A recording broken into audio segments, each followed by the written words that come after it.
But I want to ask one question. I mean, I never thought I would get a chance to ask Chiranjeevi garu about Jagadeka Veerudu Atiloka Sundari. Is that I feel this is the first film. I think there's an equal share to the heroine and Jagadeka Veerudu Atiloka Sundari. Even the title was also equally shared. అప్పటి వరకు అన్ని all films character driven and plot driven. It's all basically you being the central character in the throughout the film.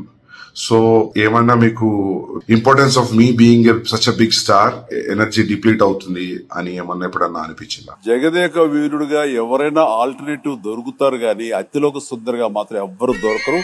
It is bound to be ఆవిడే చెయ్యాలి ఆ character కోసం ఆవిడ పుట్టింది, ఆవిడ కోసం దృష్టిలో పెట్టుకుని ఆ క్యారెక్టర్ కన్సీవ్ చేసింది. సార్ మేము ఒప్పుకోము సార్, జగదేక వీరుడుగా కూడా ఇంకెవరు మిమ్మల్ని రీప్లేస్ చేయలేరు.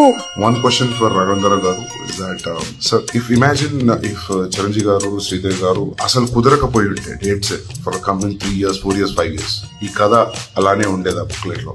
లేకపోతే తీసేవాళ్ళ? ముసుగు వేసుకుని ఇంట్లో పడుకునేవాడిని.